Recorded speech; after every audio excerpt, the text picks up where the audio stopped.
शक्तिशाली र मालदार मन्त्रालयमा दलहरूको रस्साकसी, सत्तारूढ दल गठबन्धनमा भाँडभैलो, मन्त्रालय बाँडफाँडमा मिलेन भागबण्डा, सत्तारूढ दल गठबन्धनको बैठक निष्कर्षविहीन।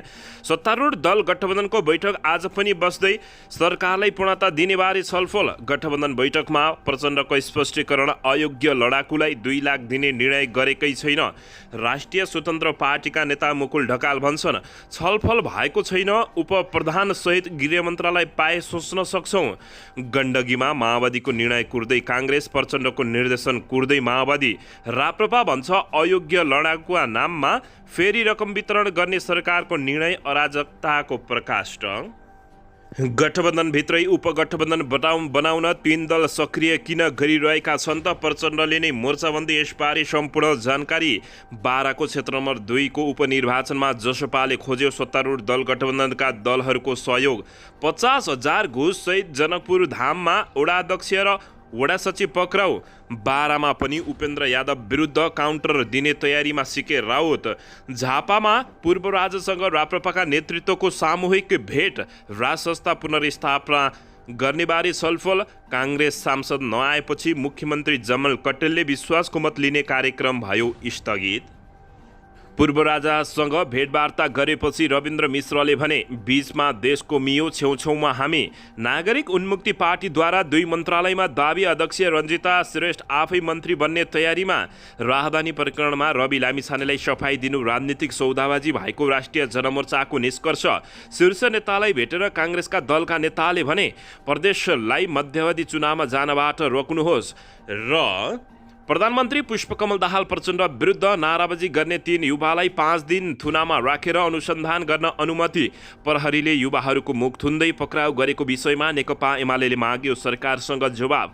बाध्यताले देश छोड्नुपर्ने अवस्था परिवर्तन गर्ने प्रधानमन्त्री पुष्पकमल दाहाल प्रचण्डको भनाई। अब हेर्नुहोस् पुरा समाचार।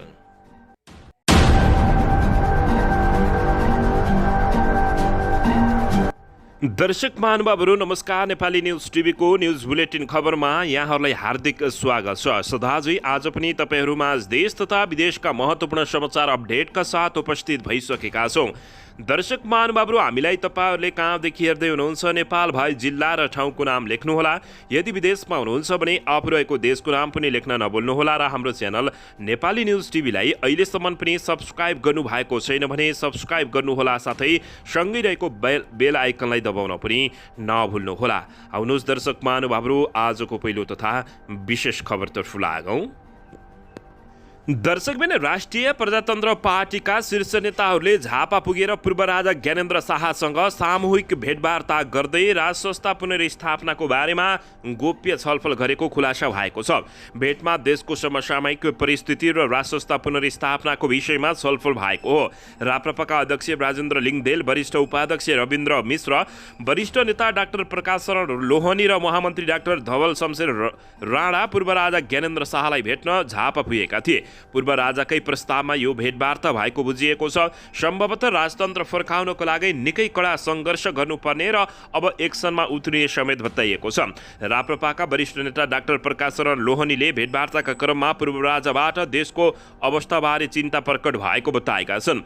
अहिले नेपालको बिग्रिँदो आर्थिक स्थिति, राजनीतिमा देखिएको अस्थिरताले राष्ट्रमा पर्न सक्ने असरबारे उहाँको चिन्ता रहेको बताइएको छ। डाक्टर लोहनीले भने, सबै राजनीतिक शक्तिहरूले देशको समस्या समाधानका लागि मिलेर काम गरून् भन्ने पूर्व राजा ज्ञानेन्द्र शाहको चाहना रहेको बताएका छन्। डाक्टर लोहनीले राज संस्था र हिन्दू राष्ट्र पुनर्स्थापनाको विषयमा पनि छलफल भएको बताएका छन्। मुख्य एजेन्डा यही नै थियो। उहाँबाट समग्र राजनीतिक विश्लेषण भयो, तर कसरी जाने भन्ने चाहिँ राजनीतिक दलहरूले निर्णय गर्ने विषय हो भन्ने धारणा व्यक्त गर्नुभएको बताइएको छ। पूर्व राजा ज्ञानेन्द्र शाह लामो समयदेखि झापामा रहेको आफ्नो निजी निवासमा रहेका छन्। केही दिन अघि त्यतैबाटै भारत भ्रमणमा गएका थिए। उनी भारतबाट फर्किएका हुन् भने उनी झापामा नै राजनीतिक भेटवार्ताहरू गरिरहेका छन्। पछिल्लो समय उनी राजनीतिमा सक्रिय हुन खोजिएको जानकारी प्राप्त भएको छ। दर्शकबिन यसैबीच आउनुहोस् अर्को समाचारतर्फ लागौँ। मन्त्रालय बाँडफाँडमा भागभण्डा नमिलेपछि सत्तारूढ दल गठबन्धनमा यति बेला अप्ठ्यारो परेको छ। मन्त्री परिषद विस्तारबारे छलफल गर्न बसेको सत्तारूढ दल गठबन्धनको बैठक बिना निष्कर्ष टुङ्गिएको छ। प्रधानमन्त्री पुष्पकमल दाहाल प्रचण्ड निवास बालुवाटारमा बसेको बैठकमा मन्त्रालय बाँडफाँडमा सहमति हुन नसकेको हो। काङ्ग्रेस संसदीय दलका प्रमुख सचेतक रमेश लेखकले मन्त्री परिषद विस्तारबारे कुनै टुङ्गो नलागेको बताएका छन्।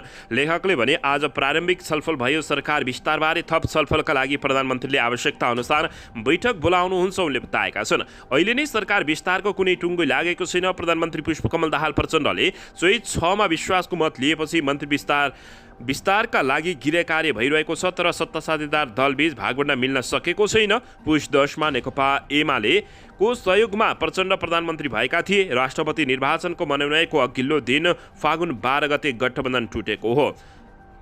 दर्शकबिन यसैबीच शक्तिशाली र मालदार मन्त्रालयमा दलहरूले रस्साकसी गरेपछि भागभण्डा नमिलेको बताइएको छ। प्रधानमन्त्री पुष्पकमल दाहाल प्रचण्डले मन्त्री परिषद विस्तारको गृह कार्य थालेसँगै मन्त्रालय छनौटमा दलहरूको रस्साकसी चलेको छ। सरकारको शक्तिशाली र मालदार मन्त्रालयमा सबै दलहरूले आँखा गाडेपछि यस्तो भएको हो।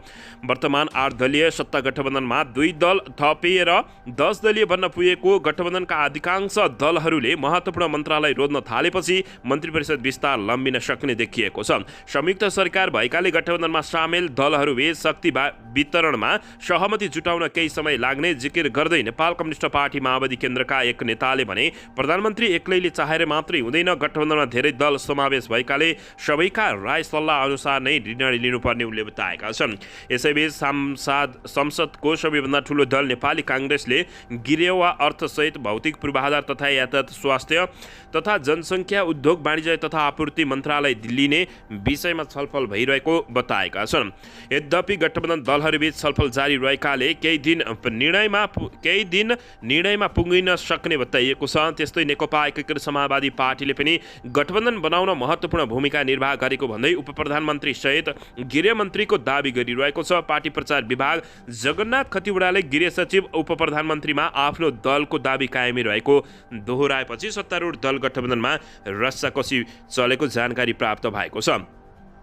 दर्शकबिन सरकारमा आज गठबन्धनको बैठक बस्दैछ। सत्तारूढ दल गठबन्धनको बैठकले निष्कर्षमा टुङ्ग्याउन सक्ने कतिपयले आकलन गरे तापनि रस्साकसी चलेको छ। सरकारलाई पूर्णता दिने बारे छलफल हुने जानकारी प्राप्त भएको छ। दर्शकबिन यसैबीच आउनुहोस् अर्को समाचारतर्फ लागौँ। बाराको क्षेत्र नम्बर 2मा पनि उपेन्द्र यादवलाई काउन्टर दिने तयारीमा सीके राउत लागेका छन्। मङ्सिर 4मा भएको प्रतिनिधि सभा र प्रदेशसभा निर्वाचनको क्रममा चर्चित मध्ये एक क्षेत्र सप्तरी 2 थियो भने त्यहाँ जसपाका अध्यक्ष उपेन्द्र यादव र जनमत पार्टीका अध्यक्ष सीके राउत बीचको प्रतिस्पर्धालाई नेक टु नेक ठानिएको थियो। यद्यपि त्यहाँ प्रतिनिधि सभा र प्रदेशसभा दुवैतर्फ सीके राउत र उनको पार्टी किलो मतान्तर सहित विजय भएको हो। दर्शकबिन 2074 सालमा जितेकै क्षेत्रमा यादव पराजित भएपछि उनले त्यसलाई स्वाभाविक रूपमा लिन सकेनन्, बरु आफू हराउन देशी विदेशी शक्तिहरूले शक्ति खर्चिएको आरोप समेत लगाउन भ्याएका थिए। जसपाका कतिपय प्रभावशाली स्थानीय नेताहरू नै यादवको हारबाट आश्चर्यचकित भएका थिए, तर जनमत पार्टीका नेताहरूले आफ्नो पक्षमा जनलहर रहेको र त्यसलाई यादव र जसपाका नेताहरूले व्यवस्था गरेको समेत टिप्पणी गरेका हुन्। दर्शकबिन यसरी सप्तरी क्षेत्र नम्बर 2बाट प्रतिनिधि सभामा जान नपाएका उपेन्द्र यादव आउँदो वैशाख 10मा बाराको क्षेत्र नम्बर 2मा हुँदै गरेको उपनिर्वाचनबाट निर्वाचित हुने तयारीमा रहेका छन्। मङ्सिर 4मा बारा 2बाट निर्वाचित रामसय प्रसाद यादवलाई आफ्नै जोडबलमा उपराष्ट्रपतिमा निर्वाचित गराएपछि यादव त्यहाँबाट उम्मेदवारी बन्ने तर्खरमा रहे तापनि उनलाई झड्का दिने तयारीमा सीके राउत लागेका छन्। बुधबार बसेको जसपा कार्यकारिणी समिति बैठकले उपनिर्वाचनबारे छलफल गरेको थियो। बैठकले निर्वाचनका लागि दल दर्ता गराउने निर्णय गरेको छ। त्यस्तै स्थानीय समितिलाई सम्भावित उम्मेद्वारहरूको नाम सिफारिस गर्न निर्देशन दिएको छ। जसपा कार्यकारिणी समिति सदस्य राजकिशोर यादवले उपनिर्वाचनको सम्बन्धमा अहिले नै धेरै छलफल नभएको र यस विषयमा गठबन्धन समेत गठबन्धनसँग समेत सम्बन्धित भएकाले त्यहाँ हुने छलफलपछि निर्णय लिने बताइएको छ। जसपा नेताहरूले सार्वजनिक रूपमा जे जति बताए तापनि 12/2 उपेन्द्र यादव नै उम्मेद्वार बन्नेमा उनी ढुक्क छन्। उपेन्द्र निकट कार्यकर्ताहरूले पनि सामाजिक सञ्जालमा सही अनुसार अभिव्यक्ति व्यक्त गर्न थालेका छन्। दर्शक महानुभावहरू, तर यता उपेन्द्र यादवले क्षेत्र नम्बर 2बाट उम्मेद्वारी बन्ने सङ्केत पाइसकेको जनमत पार्टीले पनि आफ्नो रणनीति सुरु गरिसकेको छ र काउन्टर दिने पनि तयारी गरेको बुझिएको छ। सो पार्टीका अध्यक्ष सीके राउतकै उपस्थितिमा बुधबार मात्रै बाराको कलैयामा आमसभा र पार्टी प्रवेश कार्यक्रम भव्य रूपमा मनाइएको छ। दर्शक महानुभावहरू, अब पुराना र बुढा नेताहरूलाई अप्ठ्यारो पर्ने दर्शक यसैबीच यता बागमती प्रदेशका मुख्यमन्त्री शालिग्राम जमल कटेलले विश्वासको मत लिने गरी हिजो बुधबार दिउँसो 3 बजेका लागि प्रदेशसभाको बैठकमा नेपाली काङ्ग्रेसका सांसद अनुपस्थित भएका छन्। दर्शकबिन, काङ्ग्रेसका सांसद नआएपछि मुख्यमन्त्री जमल कटेलले विश्वासको मत लिने कार्यक्रम स्थगित भएको छ। अब फेरि यही चैत 10 गते विश्वासको मत लिने तयारी गरिएको छ। दर्शकबिन, नेपाली काङ्ग्रेस सांसद नआएपछि मुख्यमन्त्री जमल कटेलले विश्वासको मत लिने कार्यक्रम स्थगित भएपछि सत्तारूढ दल गठबन्धनमा पनि भत्ताभुङ्ग हुँदै जाने देखिएको छ। दर्शकबिन, यसैबीच काङ्ग्रेस र माओवादीको हामथापका कारण सरकारबाट बाहिरिने तयारी गरेको नेकपा एमाले पनि हिजो बाहिरिएको अवस्था छैन। प्रदेशसभा बैठकमा सहभागी भएर नेकपा एमाले संसदीय दलका नेता जगन्नाथ थपलियाले सम्बोधनकै क्रममा सरकारबाट बाहिरिने घोषणा गर्ने र पछि पत्र मुख्यमन्त्रीलाई बुझाउने तयारी रहेको थियो। काङ्ग्रेसले नेकपा एमाले राजीनामा नदिएसम्म सरकारमा सहभागी नहुने बताइरहेको छ। काङ्ग्रेस पार्टीभित्रको विवाद पनि हिजो मुख्यमन्त्री जमल कटेलले विश्वासको मत लिने औपचारिक कार्यक्रम समेत स्थगित भएको हो। हेटौडामा प्रदेश सभा बैठकका लागि बोलाइएको समयमा नै काठमाडौँमा नेपाली काङ्ग्रेस संसदीय दलको बैठक बोलाइएको थियो। दर्शक महानुभावहरू, अन्ततः यति बेला निकै ठुलो रस्साकसी सो स्थानमा परेको बुझिएको छ।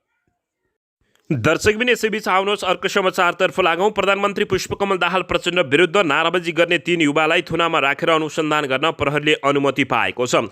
जिल्ला प्रहरी प्रशासन कार्यालय काठमाडौँले पक्राउ गरेका 3 जना युवालाई 5 दिन थुनामा राखेर अनुसन्धान गर्न प्रहरीलाई अनुमति दिएको हो।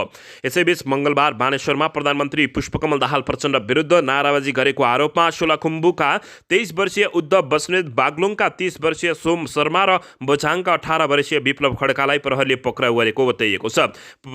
प्रहरी प्रशासन कार्यालयले थुनामा राखेर अनुसन्धान गर्न अनुमति दिएसँगै अभद्र व्यवहारको कसुरमा अनुसन्धानको प्रक्रिया अगाडि बढाइने जिल्ला प्रहरी परिसर काठमाडौँका एसपी तथा प्रवक्ता सीताराम रिजालले जानकारी दिएका हुन्। प्रधानमन्त्री पुष्पकमल दाहाल प्रचण्ड विरुद्ध नाराबाजी गर्ने 3 युवालाई 5 दिन थुनामा राखेर अनुसन्धानमा गर्न अनुमति दिएको छ।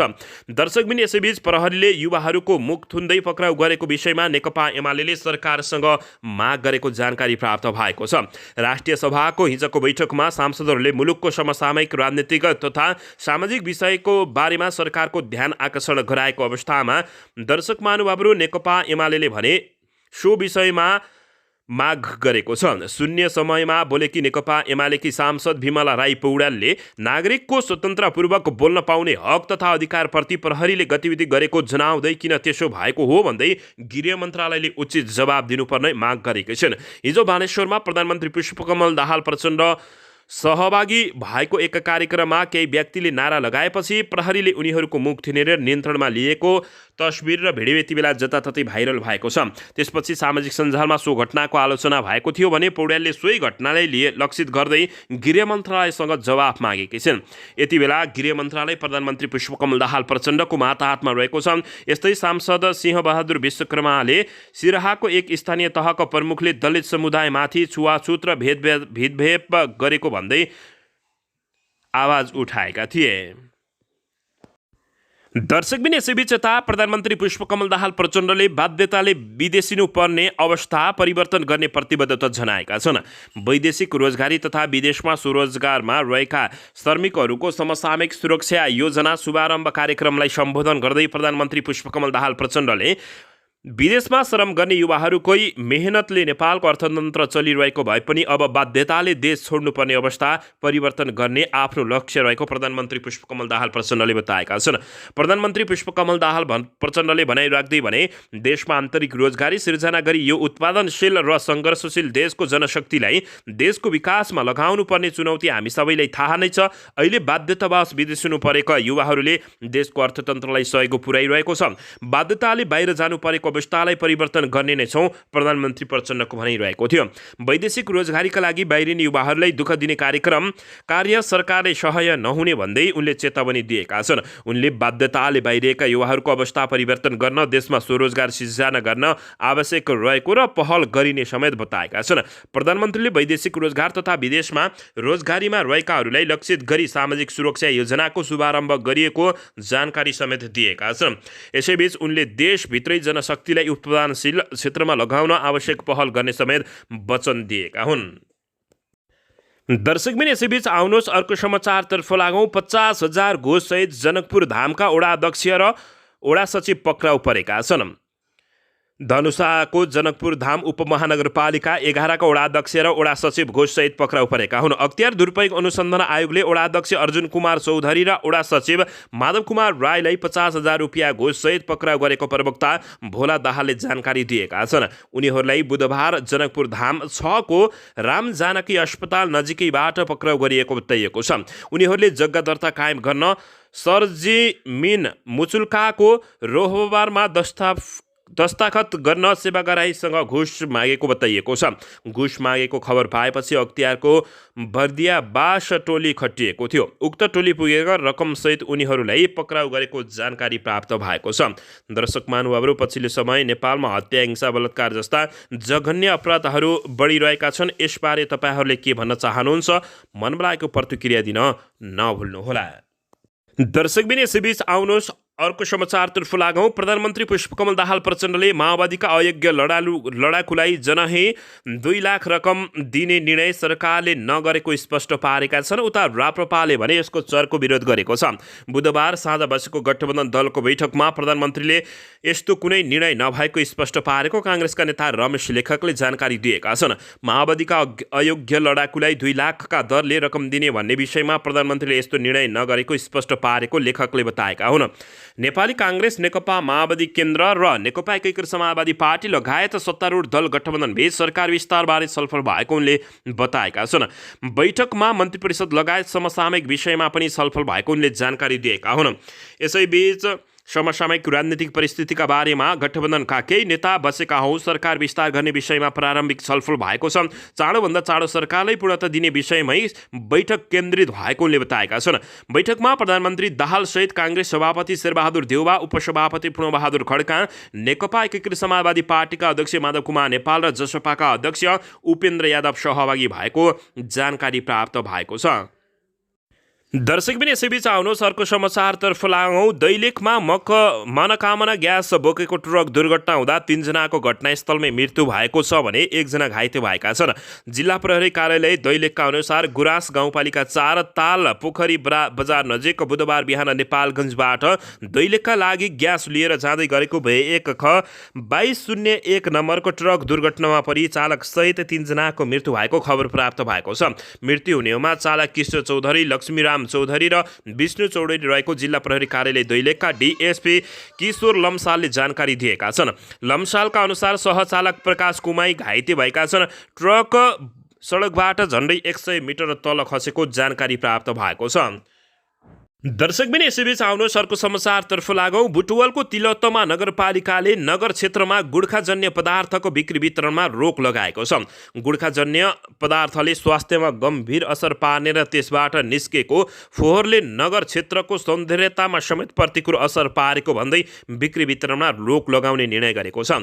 प्रमुख प्रशासकीय अधिकृत नारायण अर्यालका अनुसार सार्वजनिक सूचना जारी गरेर नगरपालिकाले गुड्खा बिक्रीमा प्रतिबन्धन गर्दै गुड्खा बिक्री गर्नेलाई जरिमाना तोकेको छ। उनका अनुसार नगरपालिकाभित्र गुड्खा बिक्री गरेको पाइएमा पहिलो पटक डिलर व्यवसायीलाई 10,000, दोस्रो पटक बिक्री गरेको भेटिएमा 20,000, तेस्रो पटक भेटिएमा 50,000 जरिमाना तोकेको छ। यसैगरी अन्य व्यवसायीलाई पहिलो पटक कारबाहीका स्वरूप 1,500, दोस्रो पटकमा 3,000 तेस्रो पटकमा 50,000 जरिमाना तोक्ने निर्णय गरेको जानकारी प्राप्त भएको छ। दर्शकबिन यसैबीच यता सत्तारूढ दल गठबन्धनभित्रै उपगठबन्धन बनाउन सत्तारूढ दल नै सक्रिय भएका छन्। सरकारको नेतृत्व गरिरहेको नेकपा माओवादी केन्द्र, नेकपा एकीकृत समाजवादी पार्टी र जनता समाजवादी पार्टी नेपाल जसपाबीच मोर्चाबन्दी गर्न नेताहरू संवादमा जुटेका छन्। बुधबार एकीकृत समाजवादी पार्टीका अध्यक्ष माधव कुमार नेपाल, उपाध्यक्ष परमेश हमाल लगायतका नेतासँग जसपाका नेता राजेन्द्र सुरेश, गोविन्द चौधरी लगायतले छलफल गरेका छन्। यसैबीच समाजवादी मोर्चा बनाएर अगाडि बढ्न छलफल भएको एकीकृत समाजवादी पार्टीका उपमहासचिव गङ्गालाल तुलाधारले बताएका छन्। पार्टी एकता भन्दा पनि अहिले मोर्चाबन्दीका लागि छलफल भएको बताएका छन्। पार्टी एकताकै लागि प्रयत्न भइरहेको बताएका छन्, तर अहिले नै त्यसो नभएर मोर्चाबन्दी मात्रै बन्छ। तुलाधारले भने 3 दल बाहेक अरू दलसँग पनि कार्यगत एकता हुन सक्ने तुलाधारको भनाइरहेको छ। जसपाबाट वार्ता समितिको सदस्य समेत रहेका नेता गोविन्द चौधरीले यसबारेमा तिनै पार्टीले निर्णय गरिसकेको र छलफल सुरु भइसकेको बताएका छन्। यसबारेमा त निर्णय नै भइसकेको छ, छलफल भइरहेको छ। कार्यगत रूपमा एक ठाउँमा रहने भनेर मोर्चाबन्दी भइसकेको उनले बताएका छन्। दर्शकबिन 10 पुसमा माओवादी केन्द्रका अध्यक्ष पुष्पकमल दाहाल प्रचण्ड प्रधानमन्त्री बन्नु अघि समाजवादी मोर्चाका लागि काङ्ग्रेस नेतृत्वमा रहेको गठबन्धनमा रहेका काङ्ग्रेस बाहेक दलका नेता सक्रिय भएका थिए। प्रदेश र प्रतिनिधि सभाको निर्वाचनलाई केन्द्रित गरेर गठबन्धन दलभित्रै उपगठबन्धन बनाउन शीर्ष नेताले छलफल गरे पनि मोर्चाबन्दी भने हुन नसकेको अवस्था रहेको छ। त्यतिबेला नेपाल समाजवादी पार्टी नेसपाका अध्यक्ष डाक्टर बाबुराम भट्टराईले समाजवादी मोर्चाबन्दीका लागि पटक पटक प्रचण्डसँग वार्ता गरेका हुन्। दर्शकबिन भट्टराईले माओवादी केन्द्रसँग सहकार्य समेत गरिरहेका छन्। माओवादी केन्द्रका महासचिव देवप्रसाद गुरुङले अहिले प्रधानमन्त्रीको ध्यान मोर्चाबन्दीमा भन्दा पनि सरकारले पूर्णता दिनेमा केन्द्रित भएको बताएका छन्। पहिला त्यता सरकार बनाउनेमा छ, मोर्चाबन्दीबारे त छलफल भइहाल्छ नि उनले भने। माओवादी र एकीकृत समाजवादी पार्टीले कार्यगत एकता गर्ने निर्णय समेत गरेका थिए। पुस 10 मा माओवादीले नेकपा एमालेसँग सहकार्य गर्नुअघि तर माओवादीले एमालेसँग सहकार्य गरेपछि उक्त गृह कार्य रोकिएको थियो। त्यतिबेला प्रचण्डले काङ्ग्रेस नेतृत्वको गठबन्धनमा आफूहरूलाई प्रधानमन्त्री स्वीकार गर्न काङ्ग्रेसमाथि दबाब दिन पार्टी एकताका लागि प्रस्ताव गरेका थिए। चुनावका बेला पनि गठबन्धनमा बार्गेनिङ गर्न समाजवादी मोर्चाका लागि गिरेकार भएको नेताहरूले बताएका छन्। युद्धकालीन मुद्दा अदालतमा पुगेपछि प्रचण्डले पूर्व माओवादीलाई एकै ठाउँमा उभ्याउने प्रयास गरेका थिए, तर सङ्क्रमणकालीन विषय टुङ्ग्याउन विधेयक संसदमा प्रस्तुत भएसँगै पूर्व माओवादी मोर्चा निष्क्रिय भएको छ। अहिले फेरि काङ्ग्रेससँग मन्त्रालय बाँडफाँडमा बार्गेनिङ बढाउन प्रचण्डले मोर्चाबन्दी बनाउन गृह कार्य गरी अगाडि बढाएको उब्जिएको छ।